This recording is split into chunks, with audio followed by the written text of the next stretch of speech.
What's going on, everybody? Welcome to the Cinemonograph. I'm your host, George A. Velez. Very happy to have you. For those of you joining us for the first time, a monograph is a scholarly essay on a particular aspect of art, or it can be a collection of essays in a book or a series of volumes. So think of this podcast as a collection of essays examining all things film-related. So this episode is a monograph. The whole podcast is a monograph. It's a monograph of monographs. It's all fun. Yay. Today we're talking about an episode from one of the best TV shows of all time, Atlanta. Not only is Teddy Perkins a great example of how daring the medium can be, it also makes you feel every single human emotion that can be felt in a lean 35 minutes. Me, personally, I was shaking my head and crying by the end of the episode. So, sit back, relax, crack open an ostrich egg, grab some Fiji, mix it with some Evian, dash a Poland Spring if you have it, and let's get into it.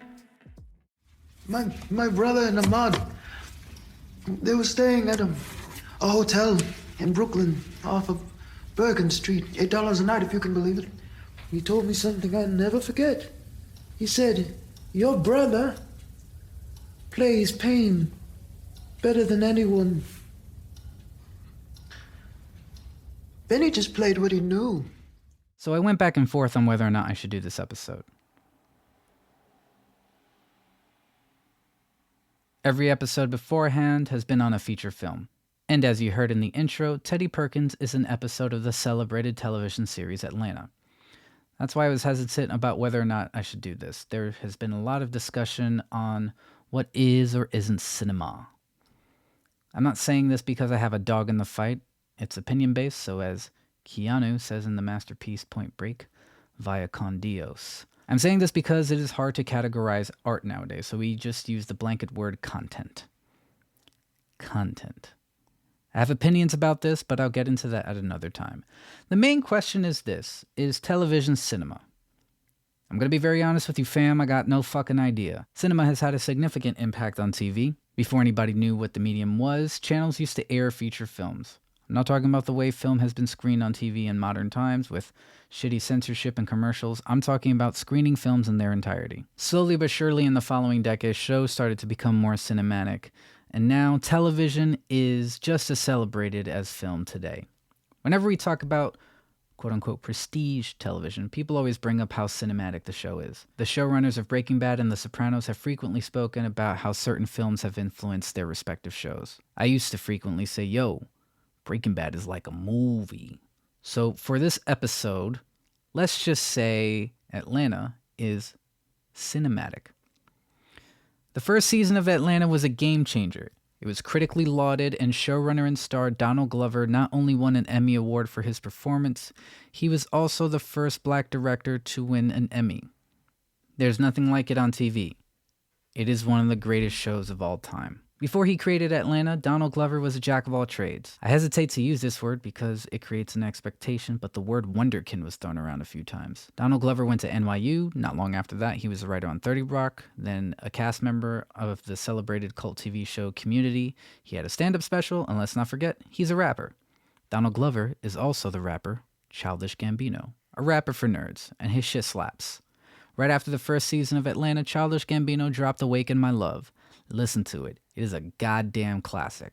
Donald Glover pitched the show as Curb Your Enthusiasm with rappers. The protagonist, Ern, played by Glover, is the music manager of his cousin Alfred, aka Paperboy, played by the brilliant thespian Brian Tyree Henry. The pitch was Ern and Alfred try to level up in the Atlanta music scene and get into hijinks. They have a wacky friend named Darius, Lakeith Stanfield, who is also kind of like the Kramer of the crew. Ern is a Princeton dropout with a baby. He's kind of homeless, and he's in a messy situation with the mother of his child and ex Van, played by Zazie Beetz. He lives with her, they sleep in the same bed, and she dates other guys. Pretty normal show. It was greenlit by FX. Now, this definitely does describe the show, but with one key change. The show isn't Curb Your Enthusiasm with rappers. It's Twin Peaks with rappers. Glover wanted to make a show about what it's like to be black in America. He wanted to take the absurdity of it and amplify it and make it surreal. The character Ahmad White, a mysterious man in a suit and bow tie who speaks to Ern on a bus, appears and disappears mysteriously and airs strange commercials advertising his self-help program. A rapper has an invisible car. Justin Bieber is black. Ern's uncle, who's played by Cat Williams, owns a wild alligator. Alfred sees a mysterious man in the woods who threatens to kill him. Is he a spirit? Is he a delusion? Who knows? This brings us to one of Atlanta's most celebrated episodes, one that was considered not only the best episode of the series, but one of the best television episodes of all time. The episode was favorably compared to Jordan Peele's Get Out, and Academy Award-winning cinematographer/director Steven Soderbergh said it was the most beautifully photographed half-hour of TV he had ever seen. What makes Teddy Perkins such an interesting episode is that it's not like the other Atlanta episodes. Sure, this episode is surreal like the others, but every episode is usually a comedy drama about Ern, Alfred, or Van. We watch them struggle and get into messy situations we find funny, but we can sympathize with. All these characters are in a state of ennui, and that's something we can all relate to. Jesus, this shit is getting heavy. Anywho, Teddy Perkins isn't a comedy drama. It's a horror film. Specifically Gothic horror, but we'll get into that in a moment. It was shown in its entirety with no commercial breaks. It's an episode that constantly makes the audience mutter, "What the fuck is going on?" And when it comes to Atlanta, that's really saying something. Darius, Alfred's wacky friend, takes a U-Haul to a mansion far from Atlanta to pick up a piano with multicolored keys. It's the deal of a lifetime because it's free. It's a long drive, so he plays Stevie Wonder because his songs are long. The track at the beginning of the episode is Sweet Little Girl from the Stevie Wonder album Music of My Mind. Listen to it. That shit slaps. When he enters the mansion, we see the shape of someone hidden in the shadows, and we hear a voice ask if Darius was just listening to Stevie Wonder. A skeletal, pale face emerges from the shadows, and now we are all going to have nightmare fuel for the rest of our lives. This is Teddy Perkins, Donald Glover in Whiteface, giving one of the oddest performances any human has ever given in the history of drama, and I'm talking all the way back to the ancient Greeks. He loves Stevie. He even knows what song the album is on. He also doesn't look human. He looks like a ghoul, or if a vampire smoked a fuckload of crack. Teddy is kind of wacky. You can tell he doesn't interact with people all that much. He doesn't shake hands normally. He eats soft-boiled ostrich eggs, which Darius finds nauseating. Can't blame him because the sight of watching Teddy eat a soft-boiled egg is fucking horrid. Darius thinks he has servants when Teddy speaks into a device when Darius requests water. It turns out it's a tape recorder so Teddy can remember things. He plays it back for him. One of the notes he recorded was, "Wash your hands immediately." I shudder to think what the hell Teddy was doing when he recorded that message. He tells Darius that the piano he is taking belongs to his brother, Benny Hope, a black musician who played in the 60s and 70s. He was friends with musicians like Stevie Wonder and Nina Simone. Teddy lives with Benny, and he's his caretaker. Benny developed a skin disorder, and he can't go out into the sun. While the audience definitely knows something weird is going on, it's not until we cut to security monitors watching Darius's every move that we realize what's happening isn't just weird. Something really fucked up is going on, and Darius needs to get the fuck out of that house. Darius hears the piano playing and roams the halls. We see photos of Benny with celebrities and presidents until we see the final photo. Benny in a wheelchair, his skin covered, complete with gloves and a mask. Darius arrives at a door and the piano playing stops. Teddy's head shoots out of the door and tells Darius to wait downstairs and he'll bring him some water. He says he's going to mix some Fiji with Evian and a dash of Poland Spring, perhaps Voss if he has it. It's reminiscent of the Gothic horror film The Pit and the Pendulum, directed by Roger Corman, who directed a series of films based on the stories of Edgar Allan Poe. In the film, the protagonist hears the sound of loud machinery behind a door. Spoiler alert, if you ever watched the movie, it's a torture chamber behind that door. When he approaches it, the owner of the house, played by the brilliant and really campy and cheesy Vincent Price, shoots his head out in a similar fashion and shoos our protagonist away. Teddy is definitely up to something, and Darius is starting to think Teddy is actually Benny. Teddy being his persona since dyeing his skin white. Before Darius signs the documents, Teddy takes him on a tour of the house. He wants to turn the mansion into a museum honoring Benny. He shows him a gift shop and his favorite part of the museum, a dark room honoring his father. His father forced him and Benny to learn the piano under a strict regimen, and if they made any mistakes, he would physically abuse them.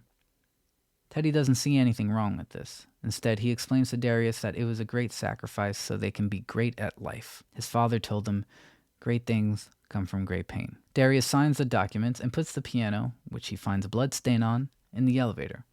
The elevator passes the first floor and heads into the basement. A man in a wheelchair, Benny Hope, moves towards Darius. His skin is completely covered. He doesn't speak. He writes to Darius on a chalkboard that Teddy plans to kill them, and there is a gun in the attic. Darius is completely weirded out. He takes the piano, heads for the door, but he realizes that Teddy has parked his car behind his U-Haul, completely blocking his path. Darius heads upstairs to find Teddy. He finds Teddy watching old movies, but these aren't home movies of a birthday party or a wedding or something fun like that. Their home movies are their father teaching Benny how to play piano, telling Benny to keep playing and stop crying. Darius watches with sadness, and Teddy brandishes a shotgun and tells Darius he's going to kill him and frame him as an obsessed fan that murdered Benny. Darius pleads with Teddy as he understands suffering caused by a bad father. He tells Teddy that he's sorry for everything that's happened to him, and that great things don't always come from great pain. He brings up Stevie Wonder again and tells him that love instead of pain should have been the answer. Teddy tells him he's wrong when Benny, covered in blood, enters the room from the elevator. Teddy is surprised he's alive, and Benny grabs a shotgun and shoots Teddy dead. He then takes the shotgun and commits suicide as Darius watches in horror, shocked and in tears. The episode ends with Darius watching the coroners load up the bodies and the piano along with it. Damn, after all that, he couldn't keep the fucking piano. Darius watches this in sadness and he drives away. I mentioned before that Teddy Perkins is a Gothic horror film. So, what's Gothic horror? Well, simply put, if you've ever seen a movie or read a book where there is some spooky shit going on in a house, that's Gothic horror. So, Dracula, Sunset Boulevard, and Psycho are classic examples. Modern examples are Get Out and Parasite. There are certain rules that a story must have in order to qualify as a Gothic horror. First, there's the house. The architecture of the house and the discomfort our characters feel when they're in the house is the most important aspect of Gothic horror. Why? Well, I'm glad you asked. The house has to function as a metaphor for the struggles the protagonist is going through emotionally, psychologically, or both. There are some tropes and characteristics that are staples of the genre. We mentioned the house, of course, but there is also the owner of the house. There's usually something very wrong with them. They have a tortured and painful past, and they have a few screws loose. Or the host is a fucking vampire. If you thought Teddy was a vampire the first time you saw him, I would not blame you. Usually, toward the end of the story, the protagonist goes to the basement and finds out the secret the host has been hiding all along. In Psycho, it's the corpse of Mrs. Bates. Here, we discover that Benny is a real person and there is something very bad going on. And finally, there's our protagonist, an optimist whose world is completely turned upside down the minute they enter that house, and everything they believe, their whole outlook on the world, is going to be challenged. The reason Gothic horror has lasted for so long is that the genre can be used to comment on anything.